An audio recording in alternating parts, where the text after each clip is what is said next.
When beginning therapy, there's always two most important things to learn. One is, what are coping strategies and when do I use them and what would that look like?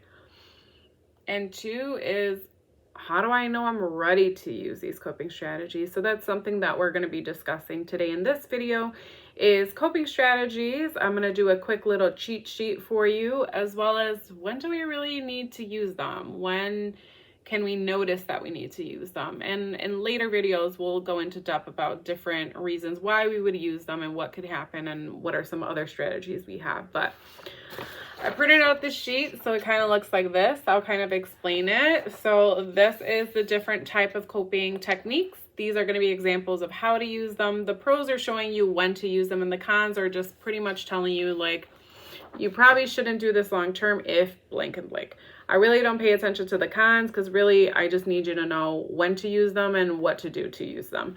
So the first one is distraction. So distraction you're going to be using for short-term relief.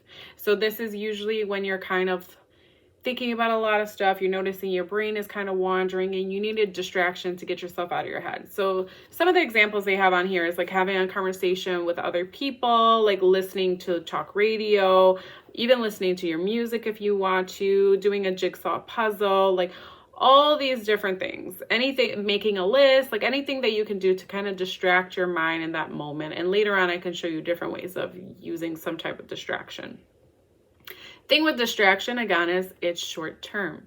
So you're only going to use this when you're experiencing just like a little bit of that mind racing and you need to kind of reset so you could change your area of focus and start thinking about something else. So that's going to be distraction for you.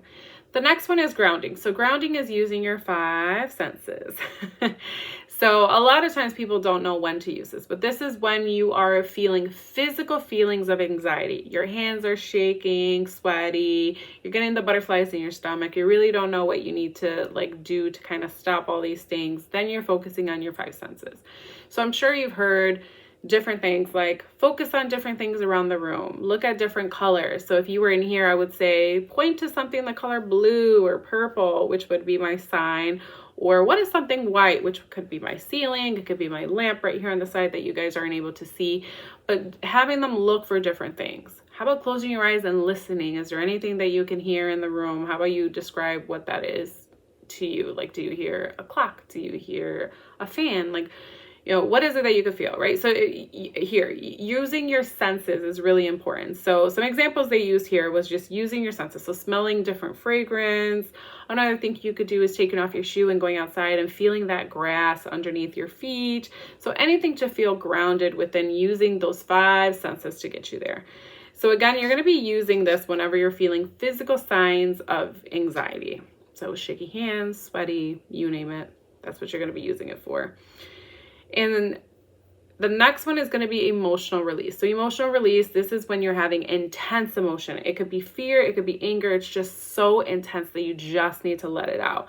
So emotional release, we need to just let all of that out and not hold it all in. So examples are like yelling, shouting, sobbing if you need to cry, laughing if you need to. So watching a funny show to make you laugh, to get it out, popping balloons, taking a cold shower, and just like cranking up the music and dancing, getting your body moving to the different beats of the song to kind of really release a lot of that built up tension that you have there, to kind of get those emotions out. Something I use with kids, which kind of may seem very silly, and I have to do it kind of low because I know I have other people in this building that I might interrupt, is breathing in and going like, like letting it all out. And so I usually do that a lot with kids because it is really helpful to just get it all out, right? That is your emotional release. The next one on here is self-love. So as you can imagine, self-love could be self-explanatory, but sometimes people don't know when to use it. So you want to experience this when you're experiencing a lot of shame and guilt.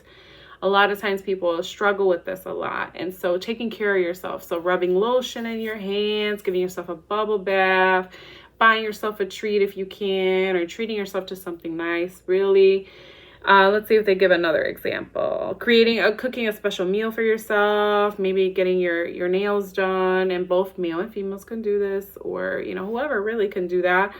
Long showers, brushing your hair, things like that, where you're really just focusing on taking care of yourself. That is that self-love, and you're using that when there's guilt and when there's shame. which oftentimes comes up.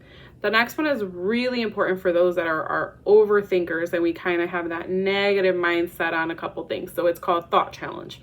So you're going to use this. Again, it's one of those techniques where you want to kind of catch it right when it starts so you can kind of get yourself out of it.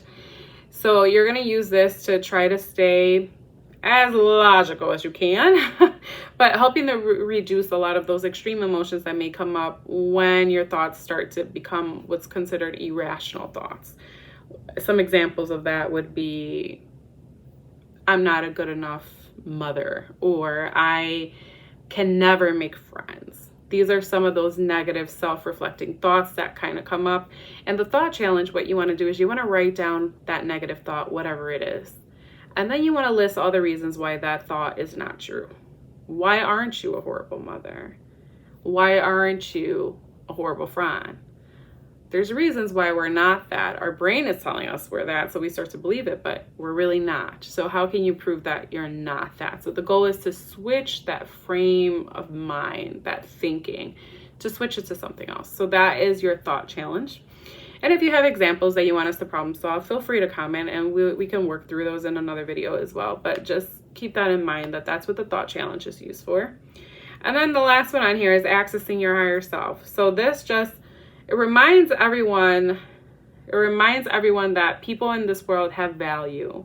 So just appreciating people. So examples that they give is like, if you see a stranger, smile at them, see how many smiles you could get back. Things like that, just appreciating everybody who's around us and making sure that we're being kind and nice. So that's just accessing your higher self. Sometimes it could be a challenge to be nice to others for some people. So how can we gravitate towards that, being a little bit more nicer? So these are just some techniques to use. Now, when can we really recognize when we need to use them? So I want you to envision a thermostat. So there's like a circle with a stick, and usually when it gets hot, the levels rise. So at the bottom, it is where you're calm. It's considered a level 1. There's nothing going on. You're just as calm as can be. That's the level 1. Level 2, you start to notice that you feel a little off, but you can't quite put your finger on it. You're not sure what's going on, but you're noticing a little something's off. Level 3 is when you're like, uh-oh, something's happening, and that's when these coping strategies go into play, where you want to use those coping strategies to get yourself back to a level 1. Some people are able to do this, some people are not. If they're not, then they go up one more to a level 4. At a level 4 is when you need some outside help to help you calm down, whether that be a friend, a relative, a parent, a spouse, somebody to get you back down to that level 1. And then all else fails and it's not working, we have reached the level 5. At that point, you're at emotional release. You just need to let it out to get you back to a level 1. So the goal is to never reach the level 5, but if you do, you are going to consider like blowing your top in a sense, and you have to kind of reset after you've calmed down. Once you've reached a level 5, for anyone, once you reach a level 5, you just got to let it run its course at that point. You have to allow those emotions out and make it real nasty up there at a level 5.